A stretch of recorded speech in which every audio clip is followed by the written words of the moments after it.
Jadi begini, jadi yang perlu saya sampaikan bahwa dari awal mulanya FPI ini lahir, FPI berharap bisa menjadi satu kekuatan masyarakat untuk menjadi pengontrol, ikut membantu masyarakat melakukan pengontrolan terhadap ditegakkannya undang-undang yang menyangkut daripada amar ma'ruf nahi munkar.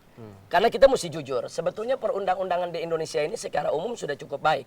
Artinya di sini pelacuran ada larangannya, minuman keras juga ada aturannya, perjudian juga ada undang-undang yang melarangnya, pornografi, pornoaksi, secara umum sudah cukup baik. Hanya di tingkat implementasi banyak pelanggaran-pelanggaran yang terjadi, sehingga judi bisa merajalela di mana-mana. Kemudian film porno bisa dijual dengan begitu bebas, bahkan secara terang-terangan di pasar-pasar umum. Kita bisa lihat secara terbuka dengan mata telanjang.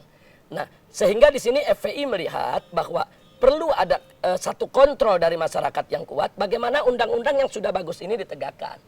Tapi itu kerjanya polisi. Betul, yang tugas untuk menegakkannya polisi. Tapi karena mendorong polisi mesti masyarakat. Yang membantu polisi kan mesti masyarakat. Yang memperkuat polisi kan harus masyarakat. Karena polisi kan manusia juga. Ada polisi yang baik, ada polisi yang tidak baik.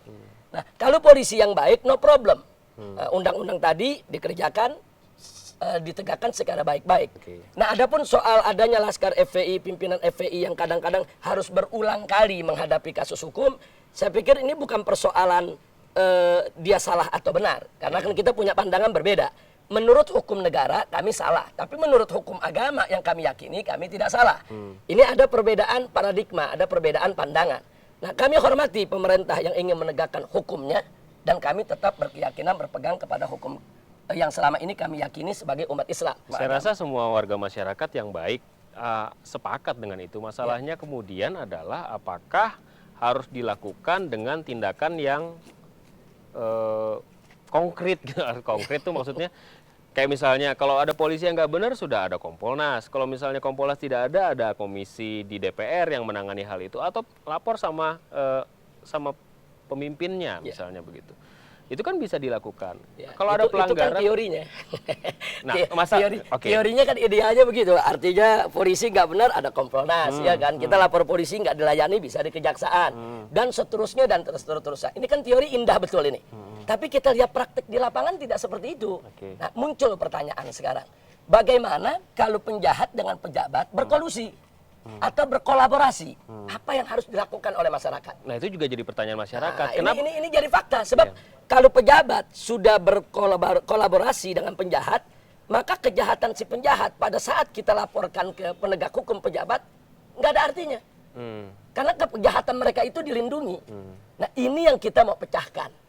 Nah, jadi bagaimana ini satu problem besar. Manakala pejabat dan penjahat tidak berkolaborasi, kita tidak punya problem. Artinya pejabat akan berpihak kepada rakyat untuk melawan kejahatan. Ya, masalah ini kan nggak akan tuntas. Artinya negara kita bukan negara Islam.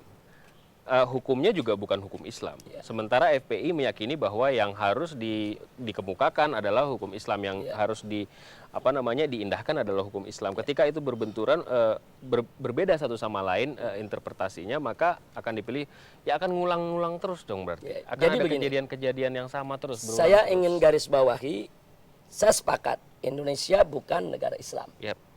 Tapi mayoritas Indonesia juga bukan negara syaitan. Nah, kita mesti garis bawahi dulu.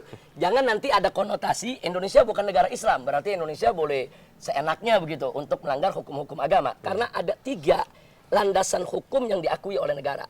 Pertama, hukum agama, kedua hukum adat, ketiga hukum sipil. Nah, ini satu yang ingin saya garis bawahi. Indonesia bukan negara Islam, tapi Indonesia juga bukan negara setan. Yang benar, Indonesia adalah negara berdasarkan ketuhanan.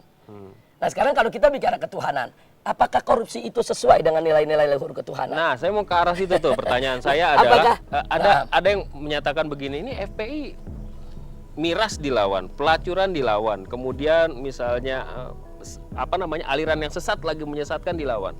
Kok nggak ada sih yang demo koruptor misalnya, atau obrak-abrik deh tuh kantor koruptor, atau obrak-abrik deh tuh orang yang menyelewengkan uang negara? Nggak ada tuh FPI. Kenapa itu kayak gitu? Kita jalan aja.